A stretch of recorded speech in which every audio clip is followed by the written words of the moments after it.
बिस्मिल्लाहिर्रहमानिर्रहीम। आज जो है मार्केट में ख़बरें गर्दिश कर रही हैं कि रुपए की कदर में इजाफ़ा हो रहा है डॉलर के मुकाबले में, और लगभग 158 रुपये 50 पैसे की हद तक काम हुआ है। पिछले दिनों ये 160 के हद के ऊपर काम हो रहा था और आज उसमें जो है मज़ीद हमने बेहतरी देखी है। क्या वजूहात हो सकती हैं और क्या जो है ये जो रुपए की कदर में इजाफ़ा हुआ है ये परमानेंट है या नहीं है। सबसे पहली बात तो ये कि जो हम आप सारों को एक बात कहते थे कि ये जो गवर्नर स्टेट बैंक आए हैं ये जो है रुपए को और डॉलर को जो है डिमांड एंड सप्लाई के हिसाब से जो है उसकी कदर में इजाफ़ा या गिरावट करते रहेंगे। उसकी वजह यह है कि अगर ये करेंगे तो हमारे जो ज़र मुबादला के ज़ख़ायर हैं और जो हमारी तिजारत है वो जो है ज़्यादा उस पर जो है जैसे कहते हैं डेंट नहीं लगेगा।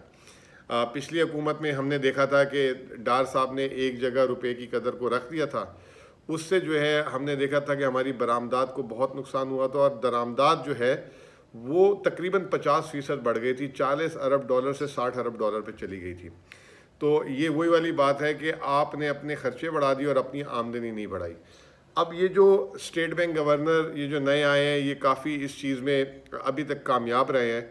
हमने देखा था कि रुपए की कदर में गिरावट 168 रुपये तक हुई, फिर ये 158 तक आई, पिछले दिनों फिर 160 पे चली गई, अब 158 रुपये आ गई। एक तो ये कि अब रुपए की कदर जो है उसमें गिरावट और जो जिसे कहते हैं बढ़ना जो है वो अब पहले की तरह 2-2 1-1 रुपये नहीं है, 10-10 20-20 15-15 पैसे, जिससे कारोबारों को संभलने में भी आसानी हो जाती है और किसी को शिकायत भी नहीं होती। अब क्या वजह है कि हमारी ज़र मुबादला के ज़ख़ायर बेहतर हो रहे हैं। सबसे पहले तो अभी पिछले दिनों ख़बर आई थी, वो ये आई थी कि हमें जो है सऊदी अरब और यूएई ने 1-1 अरब डॉलर जो हमने उनको अदा करने थे वो उन्होंने 1 साल के लिए मज़ीद हमें उसकी एक्सटेंशन दे दी है, तो वो 2 अरब डॉलर वहाँ नहीं जाने। फिर पिछले दिनों आपने फिर एक और चीज़ देखी कि बिजली की कीमतों में इजाफ़ा हुआ, वो इजाफ़ा IMF प्रोग्राम को वापस जिसे कहते हैं कि बहाल करने के लिए था। अगर IMF का प्रोग्राम बहाल हो जाता है तो पाकिस्तान को वहाँ से भी जो है किस्तें आ जाएंगी और फिर पाकिस्तान के ज़र मुबादला के ज़ख़ायर अच्छे हो जाएंगे। तीसरी चीज़ ये कि हमारी बरामदात में भी बेहतरी आ रही है, और जो सबसे अहम चीज़ ये है कि बैरून मुल्क पाकिस्तान से तरसीलात आ रही हैं, जिसमें एक रोशन डिजिटल अकाउंट था, लगभग $450 मिलियन 3 महीने में आ गए, एक किस्त के बराबर IMF के बनते हैं। आप सोचें कि अगर हम पाकिस्तानी ही जो हमारा पैसा बाहर पड़ा हुआ है हम अगर अपनी हुकूमत को दे दें तो हम IMF के प्रोग्राम से चुंगल से जो है आज़ाद हो सकते हैं। तो ये चीज़ें थी।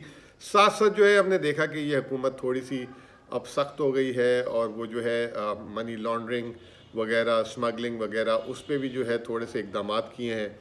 तो वो भी एक फैक्टर है कि जिसमें जो है डॉलर की जो है डिमांड इतनी नहीं रही। और आखिर में सबको पता है कि कोरोना की वजह से अभी भी सफ़र रुके हुए हैं। ख़ास तौर पे पाकिस्तानियों का सफ़र सऊदी अरब की तरफ बहुत होता था, दुबई की तरफ बहुत होता था, यूरोप की तरफ भी बहुत होता था, लेकिन कोरोना की वजह से तमाम लोग रुके हुए हैं। ये तमाम वजूहात बनी हैं रुपए की कदर में इजाफे की। लेकिन मैं आपको साथ साथ ये भी कहूँगा कि रुपए की कदर में ज़्यादा ख़तीर इजाफा मैं नहीं समझता कि होगा, क्योंकि हमारी अब दरामदात बढ़ना शुरू हो गई हैं। अब आप गाड़ी ख़रीदने जाएँ तो 6-6 महीने तक गाड़ी आपको मिल नहीं रही, तो दरामदात वापस से शुरू हो गई, लोगों ने ख़र्चा शुरू कर दिए। पिछले दिनों प्रॉपर्टी का जो वो आया था तो उस पर जो है पैकेज आया था, तो उसके बाद रियल स्टेट भी बढ़ना शुरू हो गई है। तो ये हमारे लिए अच्छी नहीं है। कोशिश हमें ये करनी चाहिए कि अगर हम अपनी खपत बढ़ा रहे हैं खाने पीने की या दूसरी चीज़ों की, तो उसको हम मकामी तौर पे पैदा करें। अगर हम फिर दरामद करना शुरू कर देंगे तो हम वही वाली सूरत हाल में आ जाएंगे जो 2017-18 में थी।